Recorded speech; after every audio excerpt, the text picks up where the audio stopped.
I'm Laurie Shapiro, and I'm just going to wait a few minutes, maybe another minute or so, just to let people come in, and I'll introduce our panel. Okay, I think we're going to. So we have about an hour, but we're going to have questions at the end. If you have questions, you can either, if you don't feel like say them out loud, you can put them in the chat, or you could raise your hand. This is my first time moderating. I've been on Zoom panels, but I haven't actually moderated. So if anyone sees me faltering, please just jump in. But I'm actually speaking to you from New York City. And as I was just saying to some of the panel members, I'm actually on deadline for a biography due on Monday that I've been working on for 2 years. So about Amelia Earhart and her husband, George Pompa Putnam, and their marriage. And I am, by way of background, a writer with an unusual background, and I think that it really is appealing to me to see who our panelists are, because how you approach biography doesn't have to be in one form that we all think of, where you pull a biography off of a book. I'm also a documentary director, and I've written novels and then screenplays and an actual theater. And I do biography and journalism. But that's where I have found myself. And personally, I have used all of my experiences to inform what I'm doing now. And I think we have enough people to start. So I want to welcome our panelists it's a very international panel. And I'm going to read the 3 introductions, and then I'm going to open up to some questions. So first we have Matt Cottingham, who's joining us from England, right? Where are you specifically, by the way? I'm in North London. It's a beautiful sunny afternoon here. I'm just looking out the window in my study, watching my son play with a bubble machine in the garden. But I'm sat inside talking to you guys because I'm a TV documentary maker, and I made a program about Agatha Christie about 18 months ago. Well, let me read your biography, which is very impressive. Your mini bio, which is Matt Cottingham has 20 years of experience making documentaries for primetime British television, and from traveling the globe to filming polar bears in the Arctic, Cottingham has directed dozens of history, science, and arts program for the BBC, ITV, Channel 5, and international broadcasters. And you began working at the current affairs program Panorama, interviewing members of Al-Qaeda. His passion to understand what makes humans tick continue with his most recent documentary, Inside the Mind of Agatha Christie, which I actually watched last night. And if you're interested in watching this film, which is about 45 minutes, you can get it on Amazon Prime or other areas. So it's really good. Thank you. We have in Paris, Anne, if you want to wave your hand for a second. Bonjour. Bonjour. And we have Anne Martinetti is a French crime publisher, Adaptations for more than 10 years, and she specializes in the worlds of Anglophone cinema and literature. And she has contributed to the definitive work of to a definitive edition of Agatha Christie's work. And she, curiously, when we're going to speak to her about this, has written a best-selling cookbook based on Agatha's novels. And entitled, I love the title, Crimes and Punishments. Wonderful. Cream tea. Oui. Okay. As well as a documentary on the inheritance crime. And she is a co-author, and this is really something that my daughter, who wants to do graphic nonfiction, would be interested in, is a graphic biography, Agatha, the real life of Agatha Christie. And you have done a literary guide to London and dozens of other works. And now we have Laura, if you can, hello, I think now, are you in London? near London. I'm actually visiting my mother, so Oh, that's okay. why the decor is a bit better than my place. Now, Laura has written what I guess would be more of a traditional biography of Agatha Christie. She's the award, which I've read, the award-winning author of Agatha Christie, A Mysterious Life, and it was nominated for an Edgar Allan Poe Award in 2019, and is the first biography, and this is very important to have, written with access to all her letters and papers. And you were the author of the 2016 New York Times bestseller, The Six, about the Mitford sisters, a group biography, and the true crime of A Tale of Two Murders. And you wrote a memoir of your grandmother, The Last Landlady, a 3-time Book of the Year in the UK, and which was released in the US here. So welcome, everybody. I want to start by noting again how different the panelists are in their approach to biography. And I think that one of the things I would like to talk about is how do you think the form that you use, that you chose to use, that you worked in, gives you a different angle on a life? I mean, for example, a film would be a very different, I mean, you're looking for visuals at all times. But let's start with Laura. Let's start with the traditional biography. And just to kind of mix it up, at the same time, what do you think that you added to this story that, you know, again, I see you had access to letters, but what can you do with words that you might not be able to do with pictures or, you know, other things that we're going to be discussing? Sure. I mean, in a way, writing, I mean, you're writing, to state the obvious, you're writing the biography of a writer. And with Agatha, and that's why huge respect to Matt and Anne, because so much of Agatha's life did in fact take place in here, you know, particularly after the famous disappearance of 1926. So much of her life became internalized. She went from being a much more outgoing social creature to a much more, you know, writer, a writer through and through. She is defined by what she wrote, in a sense. She is insanely prolific, as we all know. So in a way, because I wanted to write the book simply because I loved her so much and had read her books from the age of, I don't know, 9 or 10 or something ridiculous, starting in this house where I am now. And they were sort of, you know, I'd kind of absorbed them and kind of could regurgitate phrases onto the page because I just knew them so ridiculously well. That words to me were the way to deal with this lady because she is such an internalized character and a complex, multi-layered person. But you know, clearly there are other ways of doing it, but I think in a way I had the easiest job, even though it took an awfully long while. And Matt, let's talk about filmmaking and how you approached it. Okay.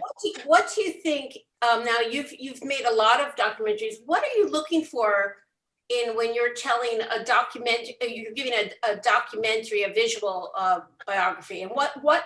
I mean, one of the things that I know as a filmmaker is that often there's other factors, how much access you have to material and how much it costs. People don't realize. Yeah. And maybe you can speak a little bit about the challenges of expressing biography in this way.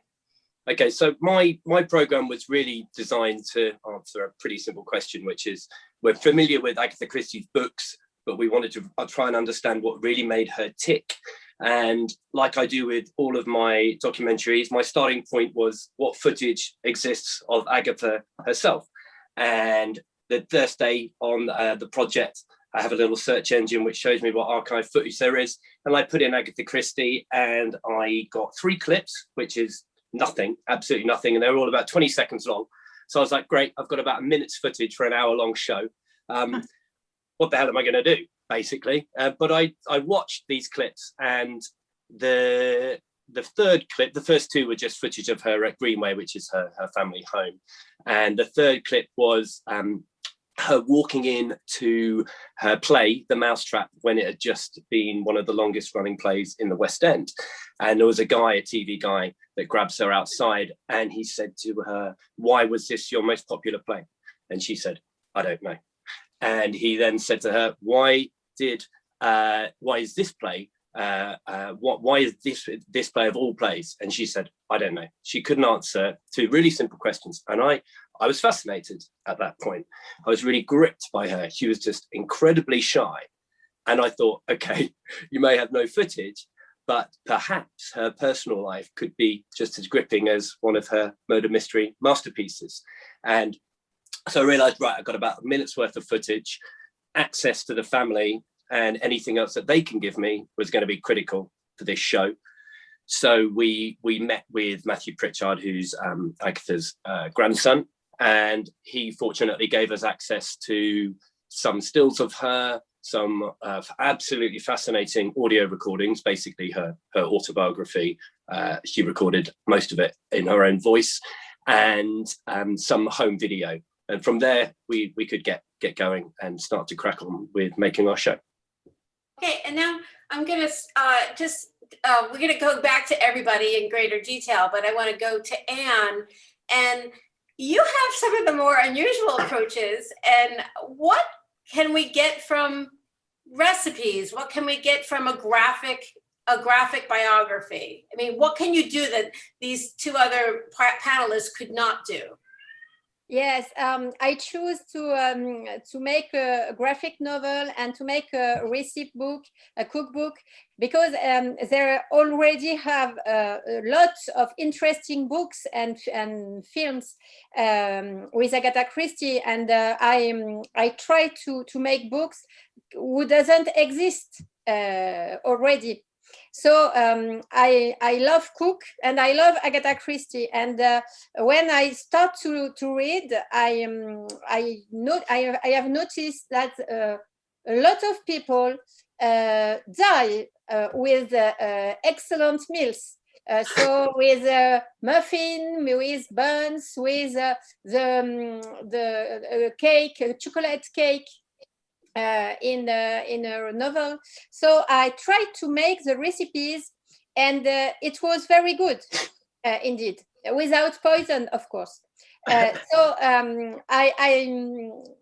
I start to make the recipes when I come to the schools and talk about Agatha Christie, and because in France there is a lot of novels of Agatha Christie who are studied in classroom. So I go with the class, and the people, the school hit the muffin and talk about Agatha Christie. It was very great. And after 300 recipes, I noticed 300 in the 66 novels. So I choose 80 recipes, and so there is a chocolate cake, of course, there is the muffin, there is the eggs, and I noticed that Agatha Christie chose to give to the characters a taste for meals, and Hercule Poirot like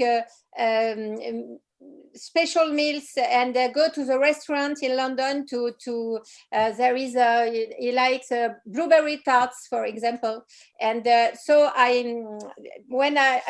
my recipe book he is translated in the 15 language, but not in English, because Really? No, because an English publisher said to me that no one can like British recipes made by a French. Anne, I want to ask you. So that's a fascinating way to access through a different angle through food. And quickly, when you do a graphic biography, you don't have the problems that Matt might have or Laura might have in terms of what's available what can you do with illustrations that actually augments the biography, you know, that you can bring into a reader? Yes, for the graphic novel, the most difficult thing was to choose, because the life of Agatha Christie is very rich.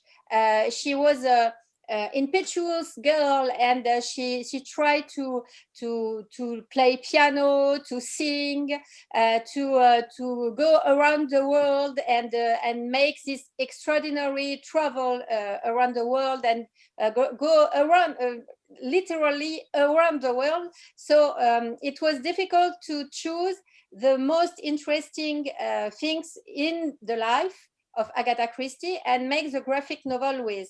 But my point of view with the graphic novel was to talk with the young people, because in France there is the problem with Agatha Christie, and I speak about that with Matthew Pritchard.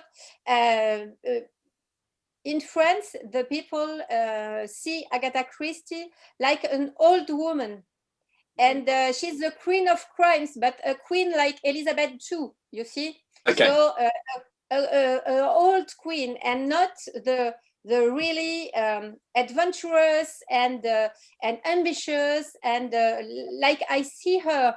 So it was my idea to make the graphic novel to be more close for the young people, the young readers.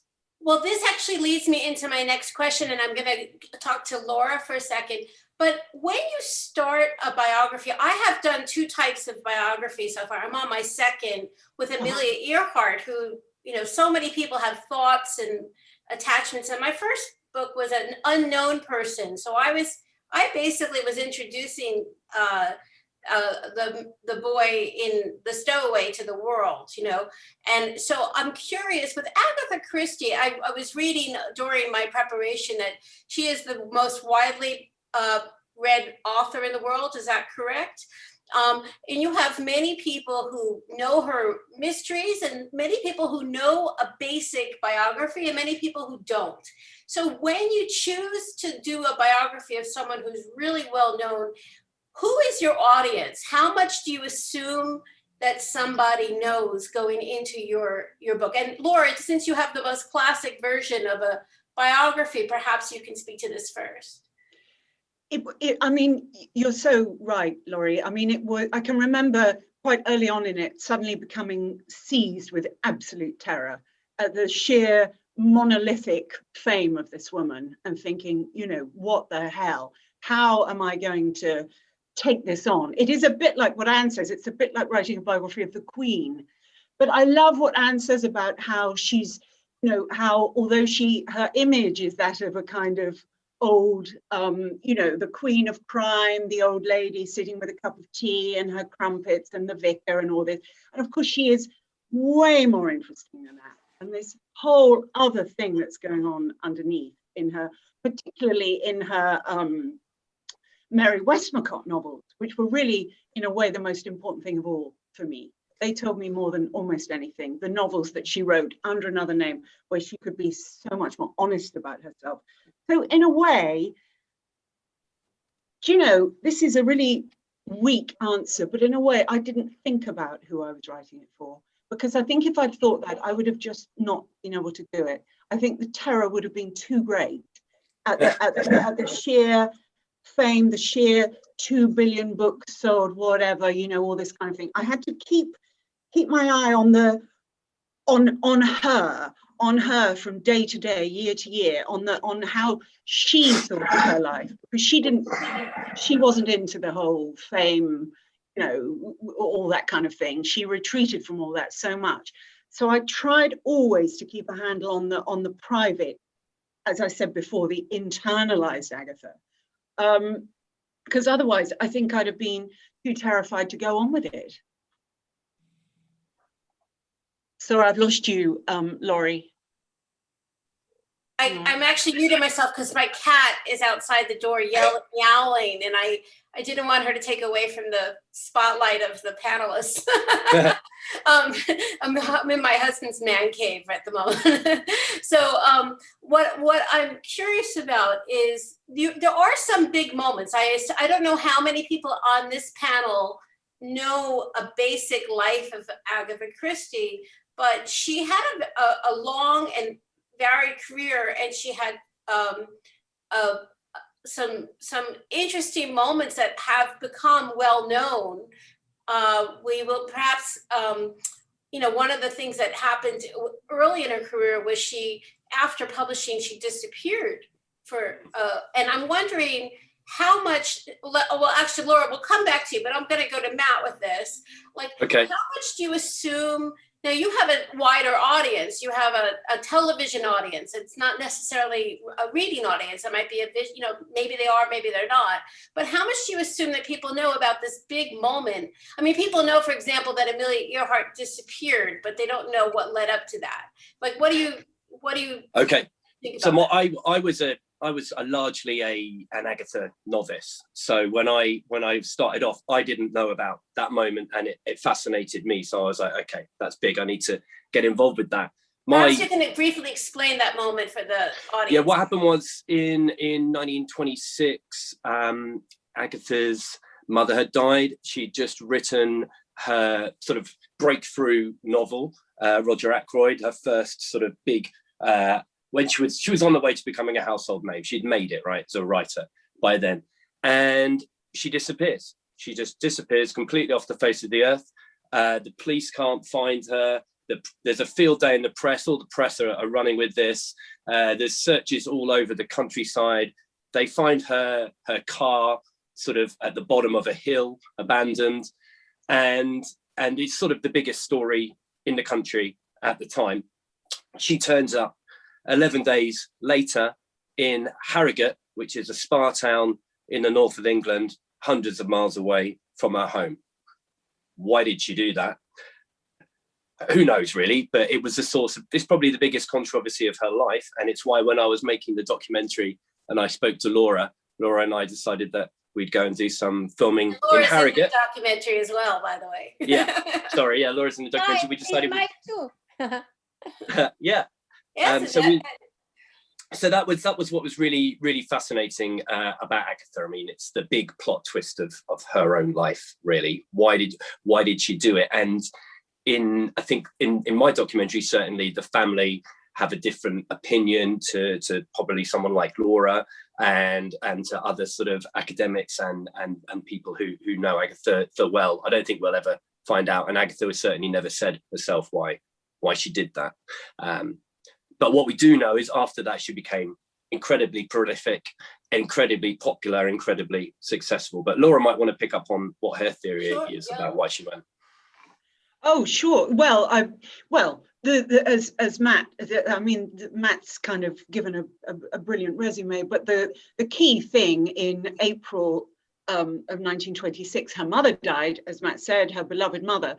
And then Roger Ackroyd was published, but that was almost like a by the by in Agatha's life, because she was grieving for her mother. And then in August, her husband, her beloved husband, Archie Christie, her first husband, told her that he'd fallen in love with another woman and wanted a divorce.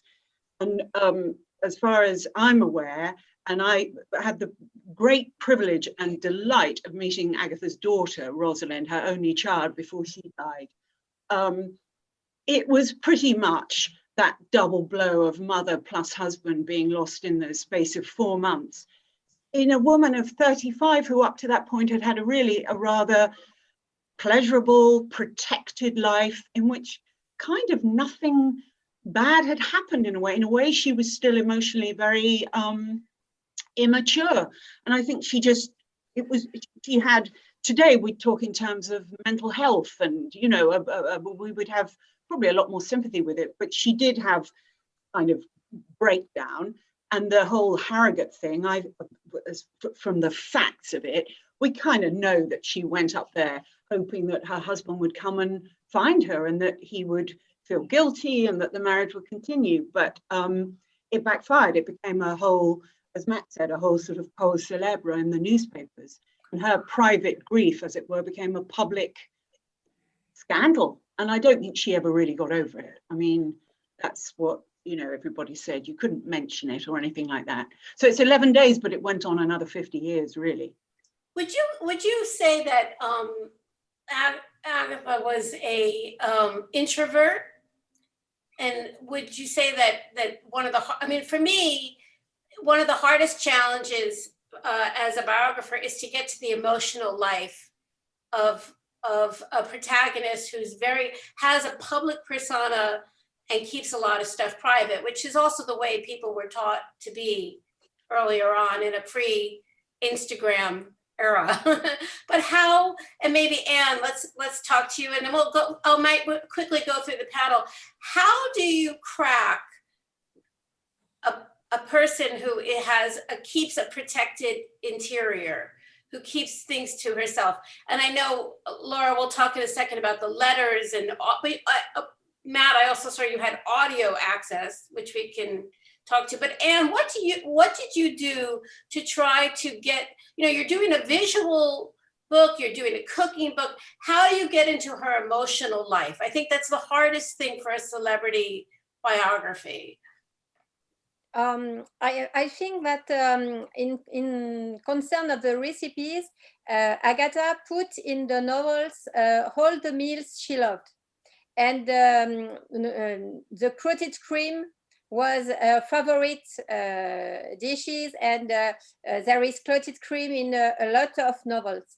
But in the autobiography, she tells about the Christmas meals, and that was a very emotional writing about the mincemeat, about the turkey, about the Christmas pudding. And I think there is not hazard if she wrote Christmas pudding, and that's the one of his favorite rights in her life.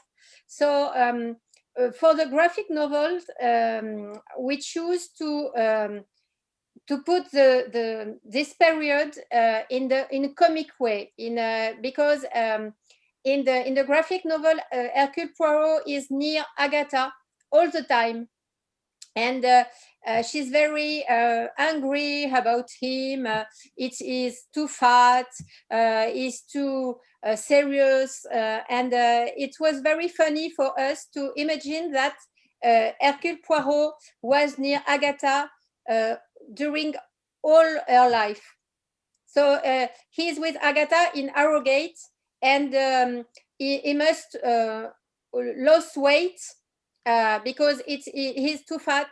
And we choose to make this period, this dramatic period of Agatha Christie's life, in a funny way.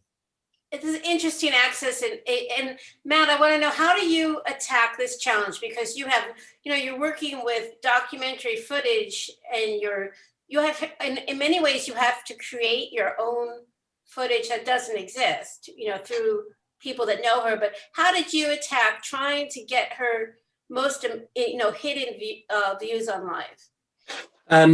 Well, as I said at the beginning, there was a lack of footage. We had the audio recordings of her, effectively of her autobiography, but she was so guarded and so clever in the way she presented herself in that you couldn't really. There were details of emotional stuff in there, but not really enough to build a whole program around. So that didn't really answer the question for me either. But what did was, and I know Laura's had a look at these as well, and it forms a part of our show, is we had a look through what are called Agatha's secret notebooks. And in these notebooks is effectively everything that she wrote down. And she wrote down everything. Absolutely everything. There's like train timetables, there's shopping lists, these diaries are just extraordinary. Everything that was going on in her brain effectively was written down, listed, codified, and in amongst the shopping lists and the daily chores list is scribblings of plots, and the plots get reordered and rewritten, and you start to get an idea of how her brain might have worked through these notebooks, and they're incredibly fascinating. And Laura, I want to talk, since you've written the most traditional biography, which many of the people might be most familiar with, how did you use traditional archives, whether they were online or library sources, to help inform your writing? And and for specifics for would-be biographers or people who are in the middle of a career with that, what did you find the most helpful in terms of written archives? Well, I mean, the notebooks that Matt has alluded to are just riveting, because they are, her books, the finished article of her books, is so this kind of geometrical perfection that you think her brain has probably alighted upon this quite easily. The books are so deceptively simple that you get the feeling that they came to her with kind of simplicity. And of course, the notebooks show just how damn hard she worked. So that's pretty interesting. But I mean, I was given, Matthew Pritchard gave me access after Rosalind, the daughter, after she died. Greenway, where Rosalind had lived, the house in Devon, which is just so beautiful. I sort of stayed there for a bit, going through all what was there. And they were a family that kept everything. And, everything was of interest. There were like 4 generations of christening robes and wedding invitations to her grandmother's wedding and all this the poignancy of all this stuff still being there.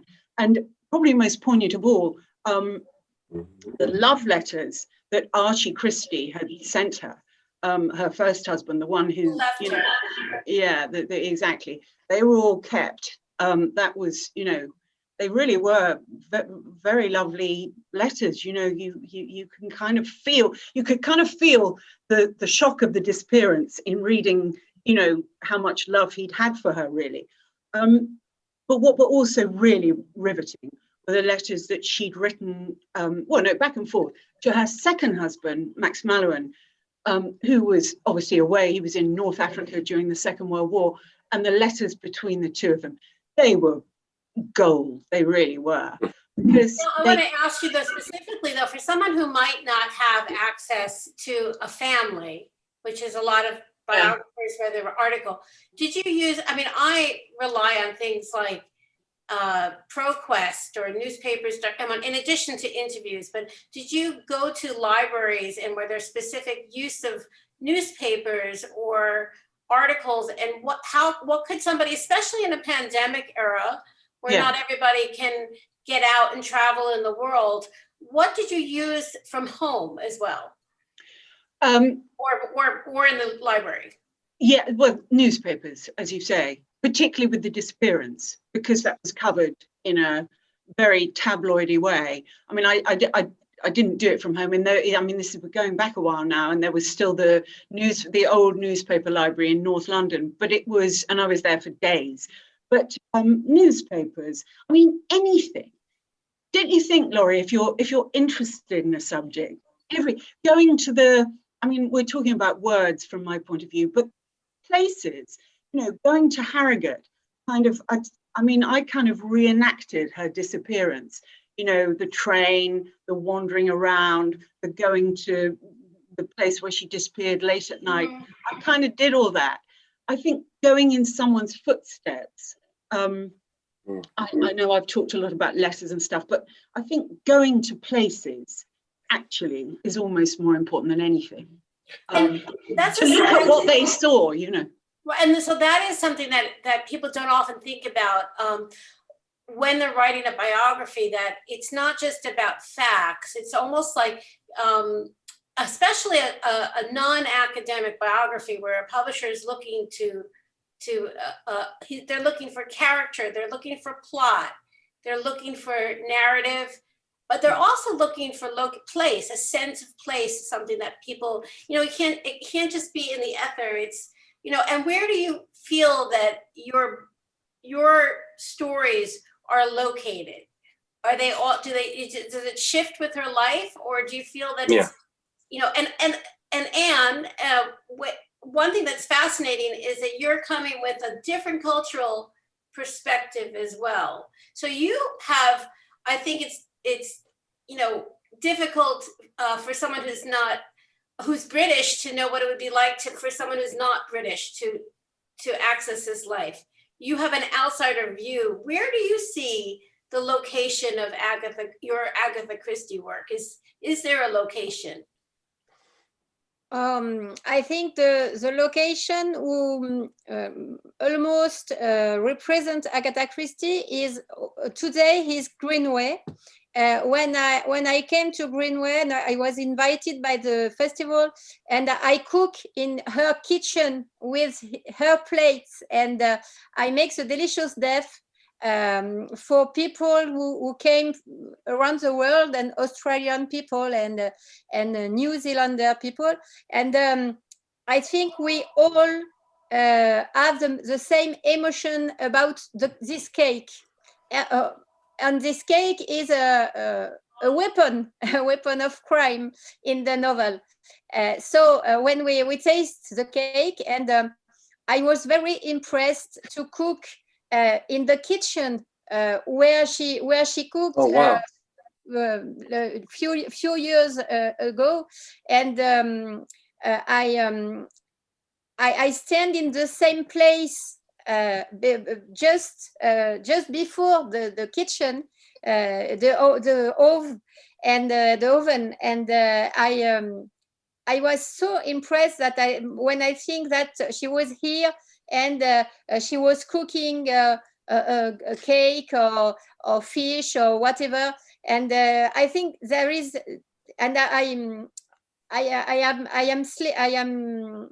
am sleeping at Greenway, and early in the morning I go in the garden, and it was like she was just at my side. So I have so many questions to ask to her. I'm actually keeping an eye on the clock as we're talking, and I just want to have people know that in about a few minutes, I'm going to open it up to the audience. So if you start to think of anything that I'm not addressing, but I do want to ask each of the participants. Again, it's so challenging when you're working on a person that's very well known, and people know the biography, the biggest fans, or they know but what do you think that you're proudest of, that's something new that you brought to the story with your own research and your own work? And we'll start with Matt. What's something new that you brought to the Agatha Christie story? Something new. I think we've made the documentary very recently. So I think what we've done that was the most new is this idea that she's the queen of cozy crime on the one hand, or does she have this incredibly dark mind? What was really at the core of her, the way that her brain worked? And what we did is, because as I said, we're making a TV documentary of an hour with a broad audience, so you have to simplify it into the key turning points in her life. Things like her unconventional childhood, where she wasn't educated, and that unleashed her imagination. And what you start to do when you get those key turning points is you get the chapters for your own film.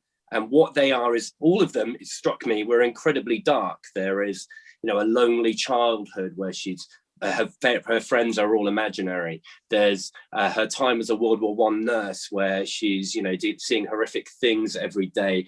She has she has this disappearance. Her husband cheats on her. She lives in one of the bloodiest centuries we've ever seen, and all of this is having an impact on her mind. And I think that probably for the first time, our documentary allowed the audience to see how the Miss Marple idea behind Agatha Christie is probably really far from the truth. And actually, she was not the queen of cozy crime. She was incredibly complex. Her brain was incredibly dark, and that is also the secret of her success. And Laura, asking you the same question, because you were doing a biography, a formal biography. What do you think that you brought with your own research that no one had ever seen before? What are some of the details that you'd like to share with us? Well, I agree with everything Matt said. I think about I mean, you can't deny the image, the Queen of Crime image, because it is so powerful, and because she used it herself as a kind of defense. She really used it. But to get behind it, and to use both the image and what's behind, is that interplay, which, as you say, we don't really have today, because it's ridiculous oversharing that everyone goes in for. But actually, concealers are so much more interesting. But I know not everyone agrees, but I think I did kind of solve the disappearance. I think it's much the longest chunk of my book. It's the heart of the book. It's the heart of her. It's the heart of her character. It does divide her life in two. I know that sounds a bit glib, but it does. And I think I did it from her internalized point of view. I did it from the external point of view. And it's very long and very detailed. And I did talk to all the surviving, Agatha Christie's son, her daughter, etc., etc. And I think that's the bit I'm proudest of. I really am quite proud of that bit of the book. I think you solved the disappearance as well. I think you definitely did. I remember reading your book and thinking to myself, okay, well, that's that one now. Where do I go with that? So oh, Matt, you're lovely. No, it's really interesting, because I think what's really interesting is when you have a new book out, especially, for example, with Amelia Earhart, where I'm working on, people say, well, why you? Why should you tell the story? What's new? And that's something that you got to think about. How do you sell your biography, your story, especially if the subject has been written about before? And yeah, I would just say this though, Laurie, sorry to interrupt you, but when I started, which was, 2003, because it's been reissued, and it came out in America much later than it originally came out here. Her reputation here was not high, it was not good. You kind of had to read her under covers, a bit like, people used to read old pornography. It was not, her crime writers like Ruth Randall would say, oh, she's rubbish, all this kind of thing. There was a very odd view of her, which none of us share, which was that she wrote, her characters were marionettes, she wrote animated algebra. It was only that I thought, no, hang on, this cannot be. There is so much more going on here, behind the simplicity, behind the facade. I wanted to write something quite revisionist in a way. And now, of course, especially in this country, she's become almost a bit cool. But that was not the case when I started. And that was really my starting point, was to say, hang on, why has this lady lasted? So it's a bit different now. I think that one thing that people need to think about is also how biography changes, and what if anyone's looking to do a published biography, what is somewhat in fashion right now, I guess what I'm working on, is what is called narrative nonfiction, where it really, I'm using my filmmaker background as well, where to me it unfolds on the page like a documentary. So it's not just this happened, it's scene. And that is not to say that that's the only way to do a biography, but that is sort of what is very much in vogue now. But one thing that I would suggest before we open it up to the audience is that what people, whether you're it's the BBC or if it's a publisher, what people really want from a biographer is access. I think that access is the single most important thing. And if you have material, like if you have someone that's well known, having access to letters, having access to archives. In the case of Amelia Earhart, many of the same archives have been used, and finding a new archive, doing a bit of detective work on your own before you start and see, is there something new that you can bring to this story? And with that note, I'm going to, there are a couple of questions that are coming up in the chat box. So let's start with that. And then James says, I've written 2 books about photographer Ralph Eugene Meatyard. I I go so into what I was doing that I once had a dream in which I was in conversation with him and one of his friends. Do any of you have dreams about Agatha Christie?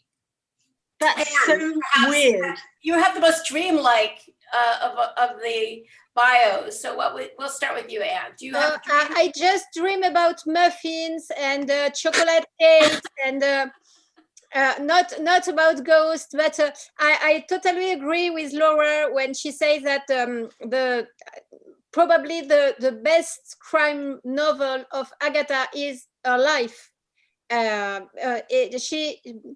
She tells everything in the novels, and she tells nothing about her life in autobiography. So she just say that she has traveled around the world, or that Tasmania was the most beautiful country and she has ever seen, and she said a lot of things. We feel that we know all about her, but we know nothing at all. Even just by reading letters, probably Laura knows a lot of things about Agatha.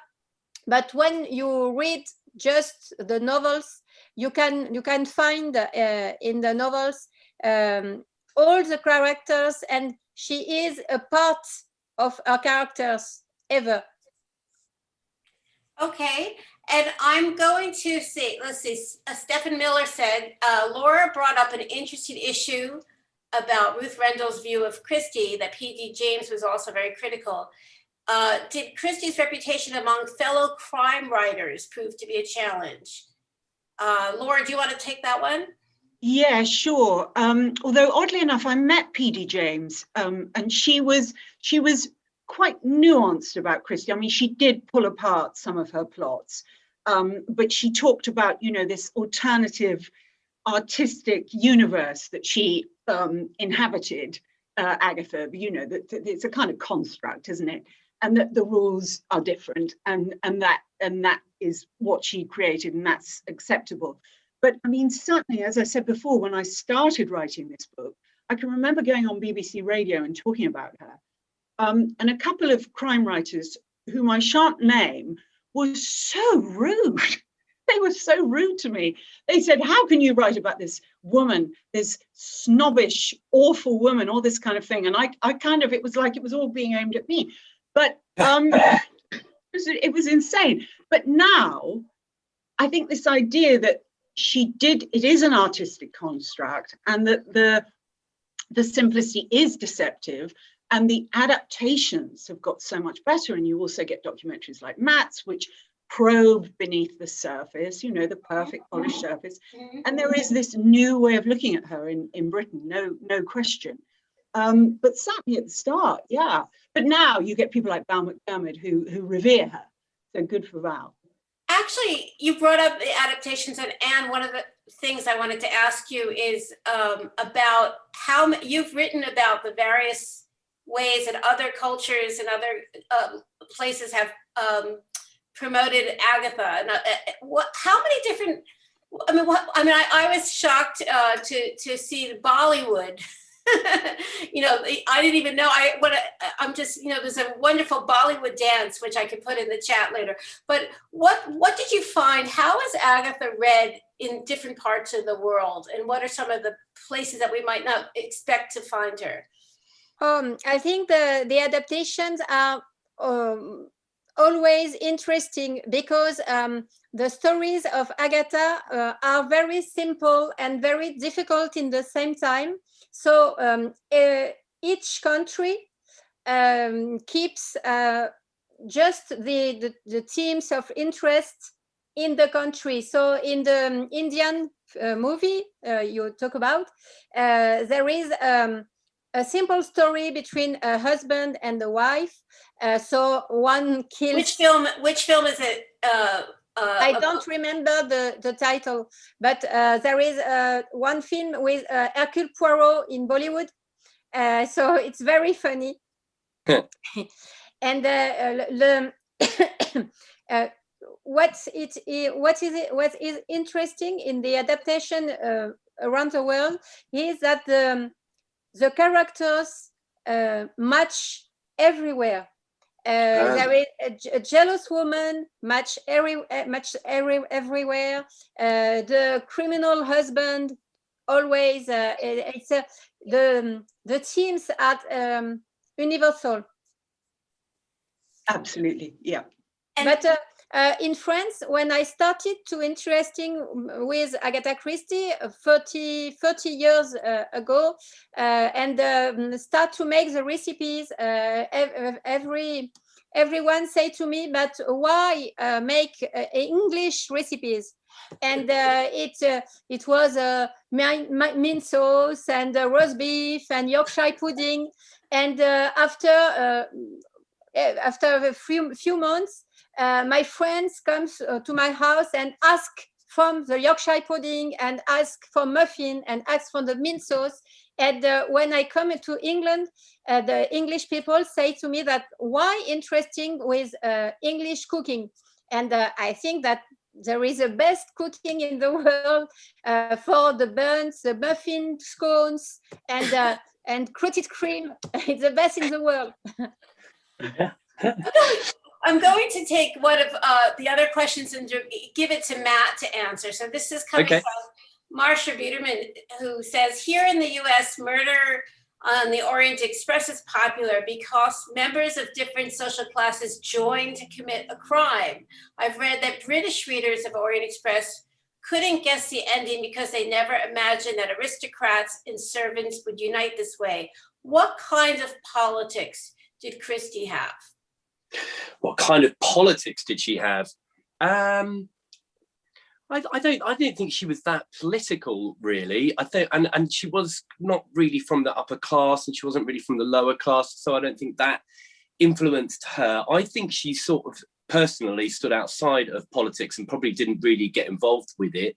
She saw herself as she says in the audio recording, she saw herself as a wife first, and on the side she dabbled in a little bit of writing. I think she was heavily influenced by the people she met and the places that she went to, but I don't think, certainly the books don't align anywhere politically for me, and I think she was writing at a time where there was the sort of upstairs, downstairs, Downton Abbey version of the UK, and what she wrote about and the way her novels were set reflected the times that they were in, rather than her being political herself, I would say. And then so by the Second World War, you've got her writing a much more bloody book, and then There Were None, which is her masterpiece, Everyone Dies. And that is incredibly influenced by the war at the time, but it's not political in the same way. The influence is come from people and from place, I think. Now, it's a good question though, actually, because she was so anti-ideology. It's some of her books, the ones that are less loved, although I've got a sneaking love for Destination Unknown, but she is so anti-ideology, and she does address things like communism and things like that, but always, as Matt says, from the apolitical stance. But she would have voted Conservative. I don't think there's much doubt about that. But yes, she was more interested in human nature rather than political ideology. One of the things that interests me is how as we get into a world where what people believed in the past becomes more important in the present. Views on class and race. How would a modern biographer deal with some of the things that might not be acceptable? Like for when she's traveling abroad, for example, and there's people that are they're serving people who are white that are in a foreign country. I mean, how do you handle that now? I mean, I know, Laurie, your book came out before this hyper awareness of how we address this occurred, but how would you handle that now? Me? Yeah. It's difficult for all. I mean, I don't know if you've encountered it, Laurie. I have. Yeah. It's an ongoing difficulty. I'm dealing with, eugenics, which a lot of people in the world at that time believed in. And, you know, when you take on someone like Amelia Earhart, I mean, you don't want to destroy someone who was a really good person, but you have to acknowledge things that are from their time, but you can't avoid it either, I think, if you're doing a proper biography. No, I agree. And a book like Hickory Dickory Dock, you could set up as a shining sort of homage to a multicultural student hostel, or you could regard it as, you know, a white person's racist kind of, you know, view of the same thing. It's not easy. It's a minefield, as we know. And as we also know, anyone born in 1890 is liable to be up for cancellation on some grounds or other. She was in many ways snobbish. In another way, she was a cosmopolitan, and her views of, her traveling, and as Anne said, she more or less, she visited almost every country on earth. She was, she was by definition cosmopolitan, broad-minded, all the things. You can't do anything about the fact that someone is of their class, of their time. You can't. I think you have to be a bit brave with these things and not cower too much with them. Else you'd never write a biography of anyone born after sort of 1980. Yeah. There's a quick question. I don't know who can answer. Anne, what did you want to show us? Well, when you read this book, and in English there is Tell Me How You Live, and in French, La Romancière et l'Archéologue. I totally agree with Laura, because we can read that she was cosmopolitan, and she was not in the judgment when she met so some of maids of Syrian world, of Kurd woman. She want to learn from her, and she was not the colonialism woman, English and white at all. Okay. Now I'm going to just keep it tracking on time. It's 12:28, so I'll ask one more question, but I just want everyone to know that we're going to leave the chat up for 20 minutes. So if anyone wants to talk to each other or ask another question, and at that point the panel will be officially over, but not over. So it gives us but one question someone just had is from Sally Randolph. Is it true that she gave the rights to the mousetrap to her grandson? Does anyone want to take that one? Yes, she did. She absolutely did. Yeah. And she gave a lot away for tax reasons.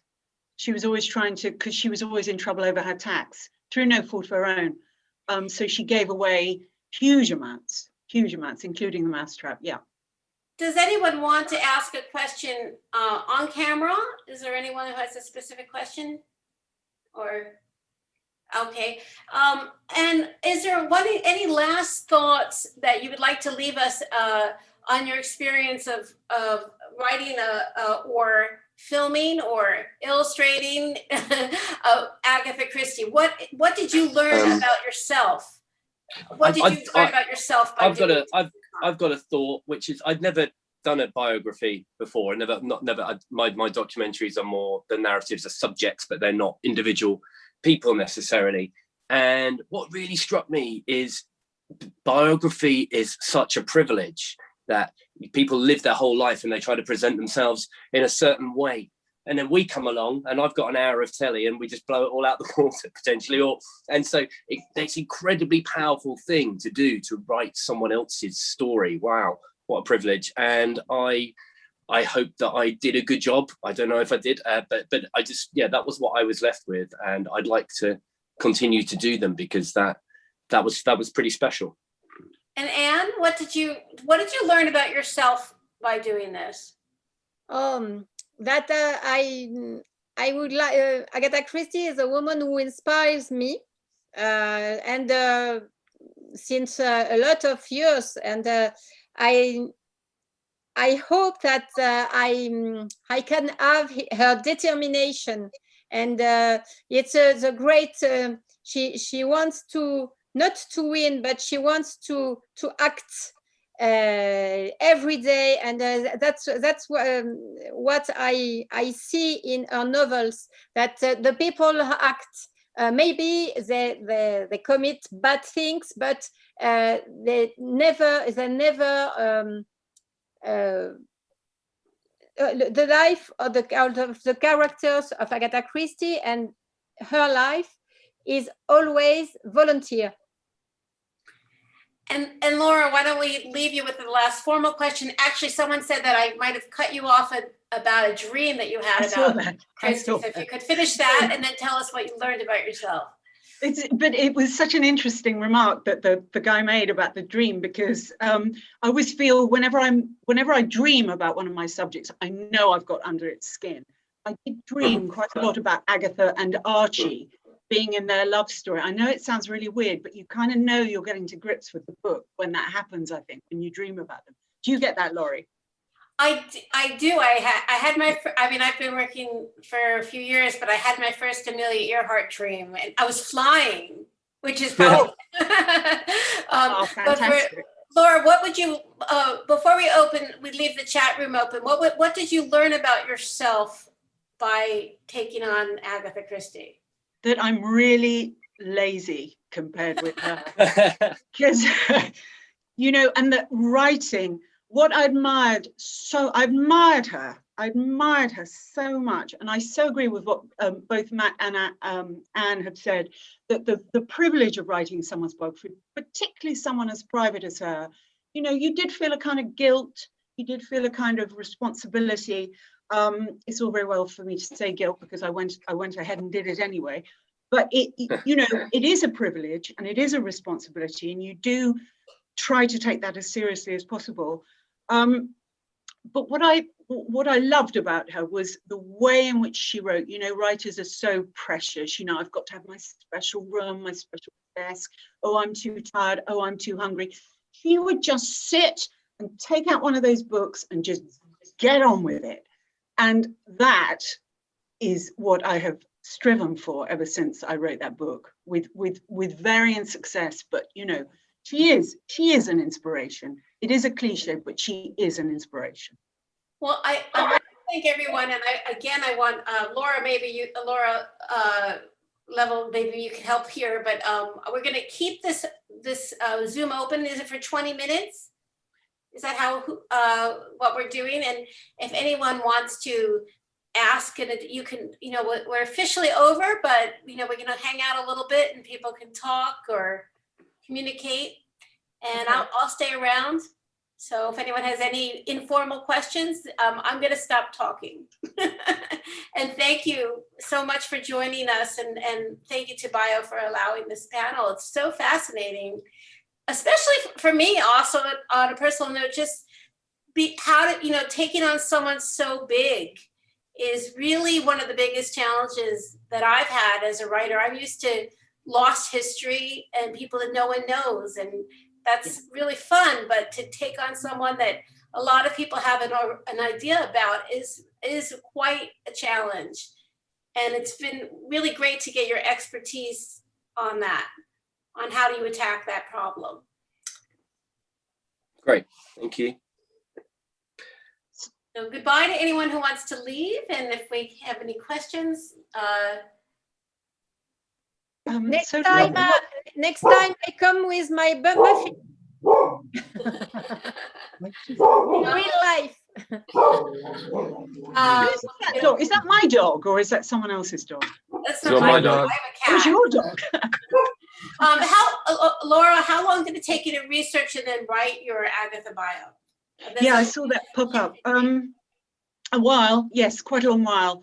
I met Rosalind. I first went down to Greenway in 2003, and the book wasn't published until originally 2007. So that's how long it took, because there were a lot of letters, a huge archive, plus her handwriting was terrible. Yeah.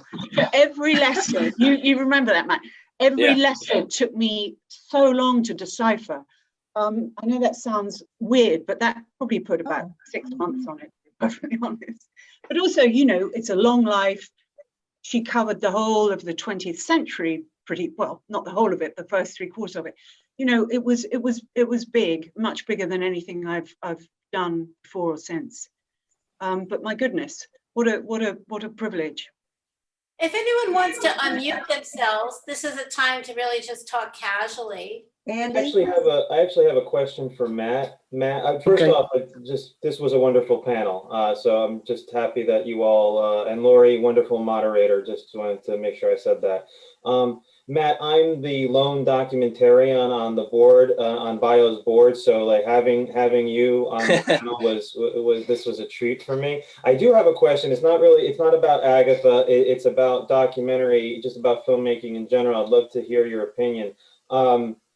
We're in a point where we're losing physical media, where the option of physical media, distributing the work on physical media, whether it's DVD, even Blu-ray is on its way out. How do you feel about that? The loss of physical media as a means of distribution of the work? Well, it means that it's hard. It means that it's harder in some ways. It's quicker, so we don't really. So that's great. It means that you can get it around the world quicker. I think there's nothing like going through an old sort of DVD collection or an old CD collection, and that provides you with thoughts and ideas in a different way. And perhaps I guess the best way of comparing it for the biography is if you took away all of Agatha's letters and all of her notebooks, how would Laura be able to do her biography? She probably wouldn't. So I think that as long as we can keep that sacrosanct, it should be fine. You sounded like you were going somewhere specific that from your personal situation there, though, Billy. What motivated the question from you? Oh, I just have a terrible business model. I just put my stuff on YouTube for free. My work goes on for free. I have a day job, so I just like being a part of the conversation. But I asked that because Amazon had announced earlier this year that they were ending their media on demand service. So independent filmmakers like myself who use Amazon to distribute physical media still on a DVD or a Blu-ray, we're losing that avenue of distribution. So that's what I just was curious. Yeah, that's not great, because that's also a really good training ground and proving ground for people who not everybody can suddenly come along and make a documentary. Not everyone can suddenly come along and write an autobiography. There are stepping stones to these things, and that is a really good stepping stone. So that's why it's a shame. I would like to just say that another type of biography that might be appealing to someone who doesn't have the whole access is what people call a slice of life biography, where if you think about the Lincoln story, where there's moments in Lincoln that have actually been made into films, like a very small part of someone's life and one incident, instead of making it 2 or 3 pages in a book, can be blown up into a story. I know that when I worked on a stowaway to Antarctica, he was literally one sentence in someone's book from 1930. And you think, who is that stowaway? What is that person? And that story is blown up. So I think for a first-time biographer, instead of taking on the entire life, a much easier, for me, my first biography was taking on a smaller part of a story. In this case, a 17-year-old boy jumps in the water and can be a guide to America's first expedition to Antarctica. And instead of having to learn 60 people, we're just going through this one person's story. So I'm wondering, people who are still with us in this unofficial chat, if you can think about how could I take an overwhelming story and make it smaller, which actually can be very appealing to publishers. It's really a clever way to enter with your first published biography. Yeah, because the big biography, like the one I did with her, they are, to turn that into narrative and not to become bogged down. My other biographical subject, Nancy Mitford, who wrote historical biography later in her career, and sort of said, you must find the essential. You cannot, you've got to know what to leave out. And otherwise the reader just gets bogged down and it's just too much if you have every detail. and knowing how to, I'm not saying I did this, but it's what you're trying to do, is find the narrative through line that you have the essential, and you tell the reader everything they need to know without becoming too bogged down in because you've read every letter and all that kind of thing. That presents another problem all of its own, I think. Does anyone here? I'd like to bring forth the question that Laura touched on earlier in her contributions about what I'd characterize as overcoming the legend, overcoming the myth. There was a certain view of Agatha Christie in England when you published your book, and your book basically overturned that view. I've come up against this a few times, and I would imagine Laurie is coming up against it with regard to Amelia Earhart. I'm not sure. Just your thoughts on that, I'd like to hear. Yeah, Laurie, me or Laurie? Anybody Well, who's Laura, why don't you go overcome this problem. But Laurie particularly, you mentioned that you had faced this problem. I mean, Laura, I'm sorry. Laura. You had faced this problem. Yeah, no, it was daunting, and you say you've experienced that as well with a biographical subject. Correct. And in my case, my book on Meat Yard overturned this to some extent, but people, it's sort of like the film Who Shot Liberty Valance. People really prefer the legend than the so fact. True. And so Great movie. catalogs have reverted back to speaking of my subject in the same old mistaken Southern Gothic nonsense way that they did before. So it's like I haven't had the impact that I feel I should have. That's so interesting you say that. You can't kill a legend. You can't kill a myth. They've kind of grown up for a reason, haven't they? They obviously satisfy something in people. And that's why I said earlier, you have to kind of honor that as well. You have to honor Agatha's facade because it is so powerful. And because, as I said, she used it, she shielded behind it. And that Queen of Crime thing is part of what makes her book so appealing. So you try to, yes, excavate away, to use an archaeological metaphor, you do that. But you still come back to what I was saying to Matt. I think I solved the disappearance. Other people say, "Oh, what happened in the disappearance?" And you think, hang on, I told you. But they don't want to think that it's solved. They don't want to hear that it's solved. Or I think with Amelia Earhart, you're going to find that when my book comes out, I think it's next year, if I get it in on Monday, people want, I mean, when you have an icon, people don't want everything to be tied up. And I think what's so interesting with a woman who's an icon is that, to me, as a woman, what I want is a real person. I didn't know anything. That I thought, what do I know about Amelia Earhart personally? Like, who was she married to? Is she straight? Is she gay? Is she like, what? Who is she? And I did do a number of meetings with publishers before I went with Viking. And one of the publishers that I didn't go with said to me, "Let me give you a bit of advice. Don't touch Amelia Earhart." And to me, I want to know who she's sleeping with. I want to know that she's having affairs. I want to know what she's doing that's not. But at the same time, I also want to position what's great about her that someone might have missed 20 years ago, 30 years ago.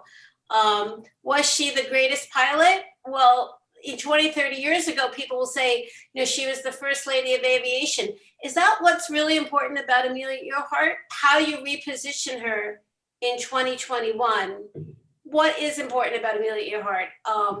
And so to me, I once went to a book lecture with Paul Thoreau, and he said something that I always think about, which is just tell the truth. If you tell the truth, everything will be taken care of. And if you start to position that person into, what other people want, I think you're in a lot of trouble. If you just report it out, it will, the facts will take care of themselves. It will give you the narrative that is an authentic biographical look. Again, we're, as Matt said, we have a privilege of telling a story, and we still are not in someone's head. But it's, each person brings their own take.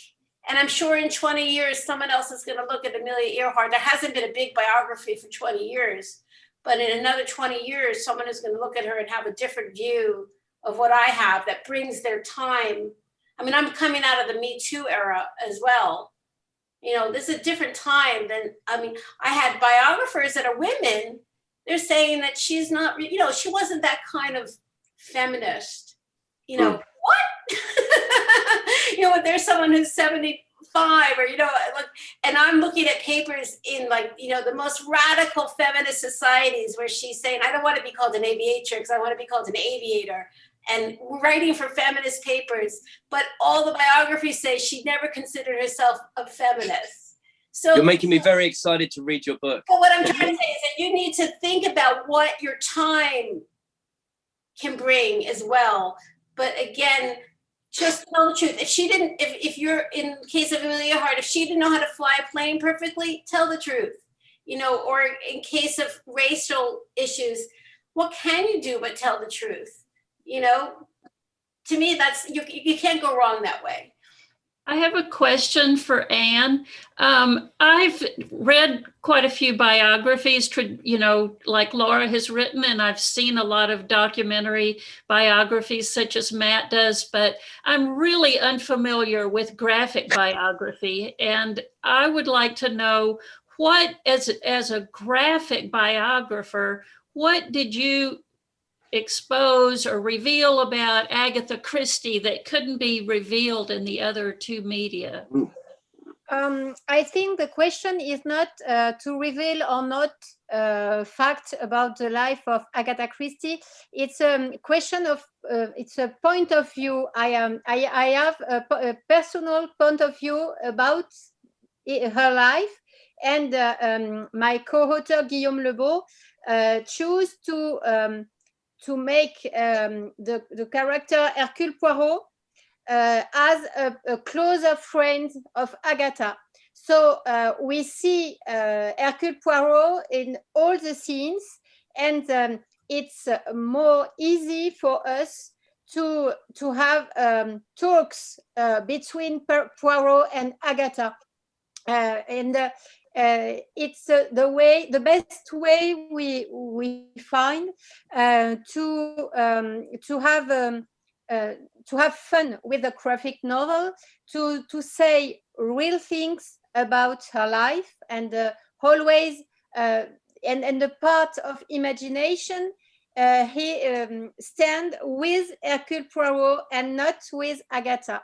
So it was like the authors, Guillaume and I, were Hercule Poirot, and we ask questions to Agatha, and we make remarks, or we are angry about her, and it was the way we choose to be alive with her, and it's more. It's more funny and more easy to talk about her life with a character close to her. I think that they're going to be closing the Zoom, if I'm not mistaken, Michael. And I just want to thank everyone again. And if anyone has any specific questions, I'm going to just say everyone, I'll put my email. And just to end, I project to write a graphic novel about the life of Jane Austen, and I think she will talk with Mr. Darcy. Okay. Fantastic. So I can put my email. If anyone has a question, I could pass it on to the panelists, and I can get you in touch that way. And thank you so much for joining us. It really is a lot of food. It was great. Yeah, it was lovely. Thank you. I wish Anne could feed us all as well. Thank you so much. Thank you. Bye-bye. Bye-bye. Bye-bye. Bye now.